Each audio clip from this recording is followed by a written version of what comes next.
आज आप लोगों की तरफ से संकल्प पत्र जारी किया गया है और उस संकल्प पत्र में वायदों की झड़ी लगा दी गई है। इसके साथ साथ ये भी आप लोग दावा कर रहे हैं कि जम्मू कश्मीर में सरकार आपकी ही बनेगी। सबसे पहले तो ये बताइए कि वायदों की झड़ी तो लगा दी, लेकिन क्यों आपको लगता है जम्मू कश्मीर की आवाम को आपके इन वायदों पर भरोसा है?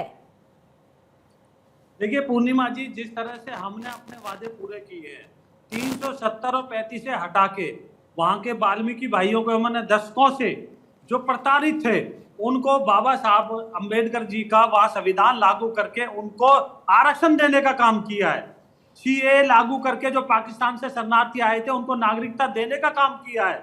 जिस तरह से हमने वहां विकास की गंगा बहाई है, आपने देखा होगा करीब 2 करोड़ वहां पर घूमने के लिए लोग गए हैं। इससे बड़ी बात क्या होगी?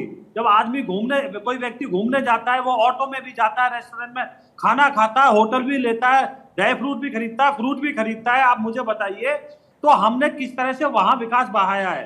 हमने वहां पर किस तरह से कॉलेज खोलने के काम किए हैं। 30 कॉलेज हमने कश्मीर वैली के अंदर खोले हैं, कश्मीर के अंदर 29 कॉलेज हमने जम्मू के अंदर खोले हैं। और जो हमने बात की है वो हमने सांस्कृतिक विरासत की भी बात की है। हम वहां 1000 मंदिरों का जीर्णोद्धार कराएंगे। और हम जिस तरह से हम हमारी जो माता बहनें हैं जो अपने एक परिवार में, वो उनको 18,000 रुपये प्रति वर्ष देंगे। 10,000 रुपये हम युवाओं को देंगे ताकि वो यहाँ यूपीएससी में सबके बराबर एक एग्जाम दे सकें। तो अपना वो कोचिंग लेना चाहते ले, 3,000 रुपये उनको हम यातायात के लिए देंगे। उज्ज्वला योजना के तहत हम उनको 2 सिलेंडर फ्री देंगे और 5 मरले का हम जमीन भी देंगे और उस मकान बनाने का भी देंगे, फ्री में देंगे हम ये सब कुछ। उसके अलावा हम क्या काम करेंगे? किश्तवाड़ में हम आयुष केंद्र बनाएंगे, बहुत बड़ा हर्बल पार्क बनाएंगे, आईटी हब बनाएंगे, कश्मीर वैली में भी, जम्मू में भी मेट्रो चलाएंगे हम, जम्मू में भी और कश्मीर में भी। तो इस तरह से हम जो है इतने काम करेंगे, इतने काम करेंगे।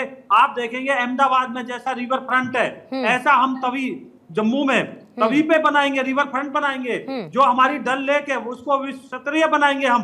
पहलगाम में हम पर्यटन स्थल जो होगा वो हमारा विश्व स्तर का होगा, लोगों को स्विट्जरलैंड जाने की जरूरत नहीं पड़ेगी। इतना काम करेंगे हम। तो जो हमारी माता बहनों को, बुजुर्गों को वृद्ध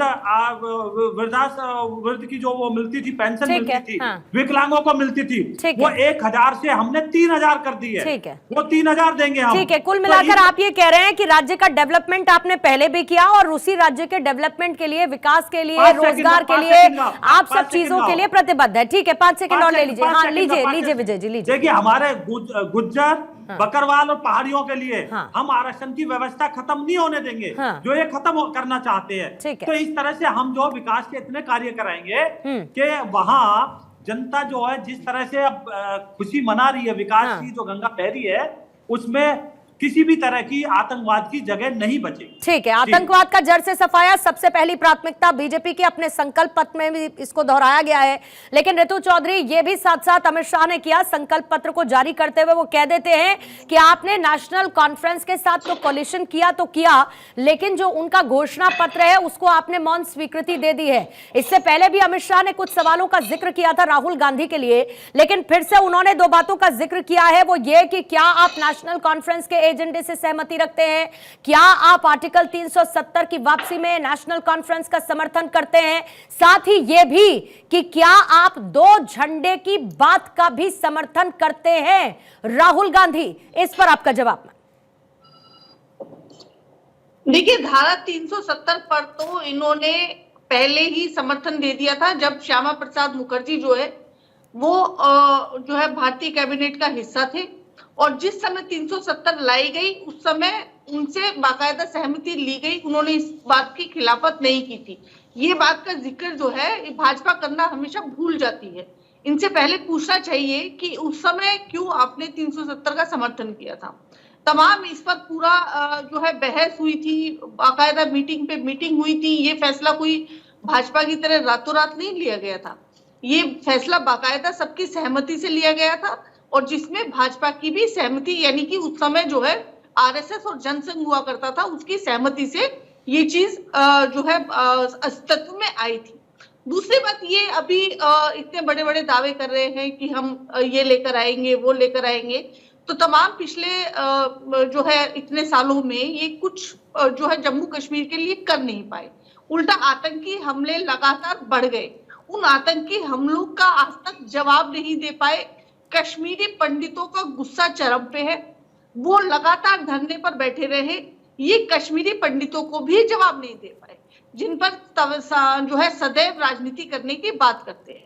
अब ये जो है हमारे जो है अलायंस पे सवाल उठाते हैं और फिर अपने अलायंस जो इन्होंने गठबंधन पीडीपी के साथ किया था, पीडीपी के साथ सरकार बनाते हैं और उसके बाद उसी को जो है आतंकवाद के साथ जुड़ा हुआ ये बताते हैं।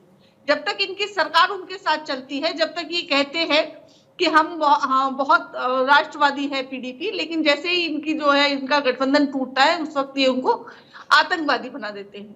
अभी इन्होंने टिकट का लिस्ट जो है वो डिक्लेयर किया था, उसके बाद इनकी जो सिर फुटबल है वो सब देखने में आई। खुद इनके जो पीसीसी है, जो प्रदेश अध्यक्ष है, वो कमरे में उनको खुद को बंद करना पड़ा ताकि इनके कार्यकर्ता उनको जान से न मार दें, इसलिए वो खुद को कमरे में बंद करके बैठ गए। उसके बाद इनको लिस्ट को वापस लेना पड़ा। इनकी सिर्फ वो हर किसी ने देखा मैम, और फिर उसको टाइपिंग एरर बताया, फिर उसके बाद जो पूरी कहानी है वो सब हर कोई जानता है कि क्या हुआ सिर्फ फुटबॉल वहां पर इसको लेकर। लेकिन फिर मैं अपने सवाल को आपको जल्दी से दोहरा देती हूं और उम्मीद करती हूं कि मुझे उसी सवाल का जवाब मिलेगा, क्योंकि अगर आरोप प्रत्यारोप लगेगा तो फिर आप पर भी लगेंगे। आप कहती है कि उन्होंने समर्थन 370 का किया था, तो ऐसे तो पीडीपी के साथ भी इन्होंने कोलिशन की सरकार बनाई थी, फिर तोड़ दिया ना, वही बात आपने भी जिक्र कर दिया। तो आरोप प्रत्यारोप से इधर हटते हैं। मेरा बहुत सीधा सवाल था, नेशनल कॉन्फ्रेंस का एजेंडा, जिसमें 3 बातों का मैं जिक्र कर देती हूं। एक तो पाकिस्तान के साथ बातचीत, ऑन टेबल पाकिस्तान के साथ आना, जो यहां पर आतंकवाद घाटी में फैलाता है, जिससे आपको भी समस्या होगी, मैं ये मानती हूं। आतंकवाद से आपको भी दिक्कत होगी घाटी में, मैं ये मानती हूं। दूसरा, 2 झंडे पर क्या यकीन करते हैं राहुल गांधी, जिस बात का जिक्र नेशनल कॉन्फ्रेंस कर रही है, और आर्टिकल 370 वापस लाने में क्या राहुल गांधी समर्थन देंगे नेशनल कॉन्फ्रेंस को अगर सरकार बनती है? मैम बहुत स्पेसिफिक क्वेश्चन है, प्लीज स्पेसिफिक जवाब दीजिएगा ताकि बाकी मेहमानों के पास भी जाए। स्पेसिफिक जवाब मैंने पहले भी 370 पे दिया है, चलिए आप दोबारा से पूछ लेती है तो दोबारा से दे देते हैं। हाँ। इन्होंने कहा कि 370 जो है वो जम्मू कश्मीर की जो है विकास में बाधक है। उसके बाद 370 हटाने के बाद इन्होंने कितना विकास किया, आप 370 को वापस लेकर आएंगी नेशनल कॉन्फ्रेंस के साथ? देखिए, पहली बात तो 370 जो है वो जम्मू कश्मीर के वेलफेयर के लिए था। उसमें सभी भाई अमित शाह कह रहे हैं 370 इतिहास की बात है, वो अब कभी नहीं आ पाएगा।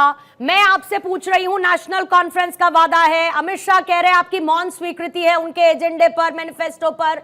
मैं पूछ रही हूं, आप 370 को वापस लाने का समर्थन देती हैं क्या? देखिए, हम प्रत्येक वो काम करेंगे जो जम्मू कश्मीर के वेलफेयर के लिए अच्छा हो। आप 370 वापस लेकर आने का समर्थन देती हैं। 2 झंडे पर यकीन रखते हैं क्या राहुल गांधी एक देश में? 2 झंडे पर? देखिए, मैं आपको बता दूं, 2 झंडे की बात जो है ऋतु जी, फिर आप नाराज हो जाएंगी थोड़ी देर में। नहीं, फिर आप थोड़ी देर में नाराज होंगी ये कहते हुए कि मैं आपको बोलने नहीं दे रही। मैं अपने सवाल को 4 बार दोहरा चुकी हूं ऋतु जी। बहुत स्पेसिफिक सवाल है मेरा, बहुत स्पेसिफिक सवाल है। राहुल गांधी 2 झंडे पर यकीन रखते हैं एक देश में? 2 झंडे पर यकीन रखते हैं राहुल गांधी या नहीं? मैं बोल लूं? जल्दी से उसी का जवाब दीजिए, उसी का जवाब दीजिए। आप मुझसे स्पेसिफिक जवाब लेना चाहती है, मैं दे दूं? 4 बार से वही सवाल पूछ चुकी हूँ, लेकिन आप घूम फिर के कहीं और चली जाती हैं। इसमें अब जब से भारत आजाद हुआ है, इसमें 2 झंडे अगर किसी ने किए तो केवल और केवल आरएसएस और भाजपा ने किए। ठीक है, आपको याद होगा इन्होंने 52 साल तक तिरंगा नहीं लगाया था। तो नहीं करती आप 2 झंडे का समर्थन? तो नहीं करती आप 2 झंडे का समर्थन ना, कांग्रेस नहीं करती, बस ठीक है।